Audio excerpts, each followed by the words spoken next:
Fala pessoal, aqui é o professor Thiago, este é o canal Físico-Química em 5 minutos e nesse vídeo eu vou falar sobre grandezas parciais molares, um tema bastante relevante para o estudo de soluções e misturas, ok pessoal?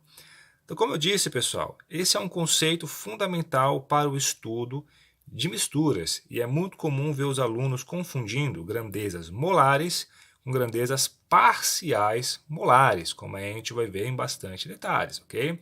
O principal ponto, pessoal, é que as propriedades molares são absolutas, ok? Já vou explicar o que eu quero dizer com isso. Enquanto que propriedades parciais molares são relativas. O que eu quero dizer com isso? Por exemplo, o volume molar da água a 25 graus é aproximadamente 18 centímetros cúbicos, independente de onde você esteja. Na mesma pressão, evidentemente, né? Na pressão de 1 atm é 25 graus, o volume molar da água vai ser sempre 18, não importa se é uma água aqui ou uma água em outro lugar. Por outro lado, o volume parcial, que eu frisei aqui, ó, é sempre relativo e vai depender do outro componente da mistura. Esse é um ponto bem importante, ok? Em termodinâmica, pessoal, as principais grandezas parciais molares são o volume parcial molar e a energia livre parcial molar, sendo que a energia livre parcial molar é o potencial químico. Eu vou falar bem brevemente sobre ele e vou focar mais no volume parcial molar. Então, pessoal, para a gente entender a relevância desse tema, vamos fazer aqui um exemplo bem interessante, que é o seguinte. Se você pega 1 mol de água, ou seja, 25 graus pega 18 gramas de água, ok? E joga num excesso de água, numa bacia que tem, sei lá, 1000 litros de água, vai haver um incremento de volume de 18 centímetros cúbicos, ok? Agora, se eu pego a mesma quantidade de água, 18 gramas de água a 25 graus, ok? E eu jogo num excesso de etanol, o que eu observo é que o volume total aumenta em 14, ok? E não em 18. A mesma quantidade em massa de água adicionada em água ou em etanol dá variações de volume diferentes. Então isso daqui é um exemplo de como a gente precisa fazer uma definição para um volume parcial. Dessa experiência simples, pessoal, a gente pode deduzir que 18 centímetros cúbicos por mol, visto que eu adicionei 1 mol de água, é o volume molar da água pura, ok? A água em água nos dá um incremento de volume de 200 centímetros cúbicos por mol, enquanto que 14 centímetros cúbicos por mol é o volume parcial molar da água em excesso de etanol, ok? A gente vai ver depois, pessoal, que dependendo da quantidade, da proporção de água e etanol, esse volume também muda, ok?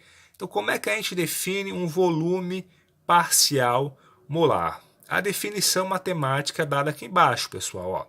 O volume parcial molar, eu estou representando aqui como V e subscrita a substância, eu usei J para ficar uma substância genérica, é igual à derivada do volume total pelo número de mol da substância, a pressão, temperatura e quantidade das demais substâncias constantes, ok? Isso aqui é uma definição bem matemática que a gente vai entender um pouquinho melhor agora num gráfico.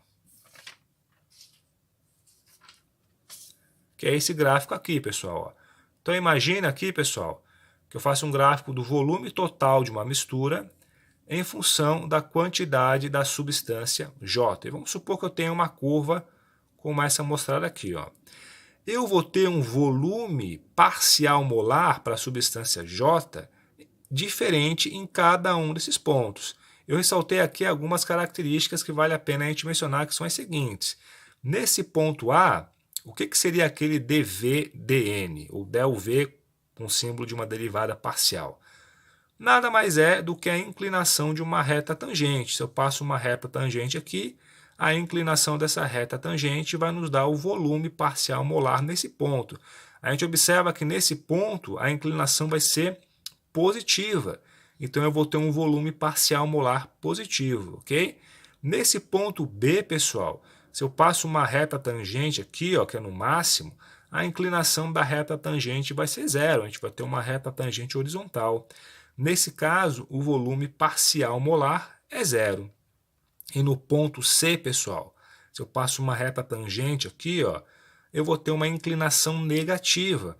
Então, nesse ponto, o volume parcial molar é negativo. Isso aqui é bem importante, porque o volume molar de qualquer substância é sempre positivo, ok?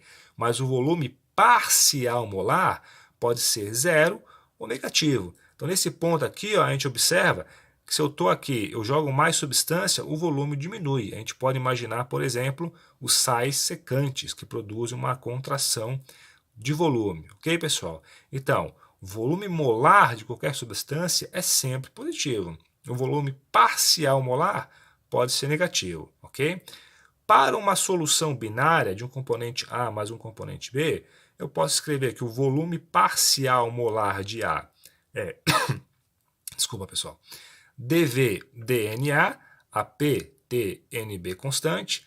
Dessa relação eu posso escrever que dV é VA/dNA, ou seja, simplesmente passei esse DNA para lá multiplicando, ok? E também posso escrever que VB é igual a dV/dNB, a PT e NA constante.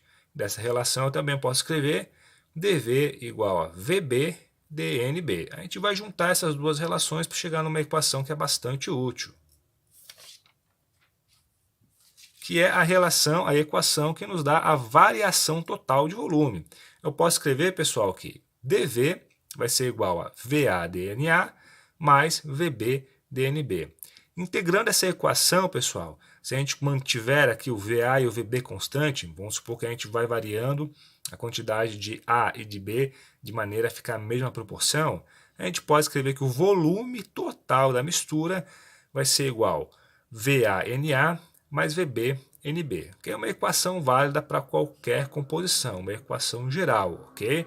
Ou seja, a gente pode escrever o volume total em termos dos volumes molares parciais, ok, pessoal? Como eu já indiquei, a energia livre de Gibbs parcial molar é o potencial químico, ok? Então eu posso definir o potencial químico de uma substância J como dG/dNJ, AP, T e demais substâncias constantes, e também podemos escrever que G total do sistema é igual a μA, NA mais μB, NB. Não vou me estender nesse tema do potencial químico, porque já tem um outro vídeo no canal que trata dele com bastante detalhes. Ok, pessoal? Ponto bem importante aqui para frisar: volume parcial molar pode ser positivo, negativo e zero, enquanto que o volume molar é sempre positivo. Ok, pessoal? Se você gostou desse vídeo, dê um like, se inscreva no canal e fique ligado nas novidades. Valeu, pessoal!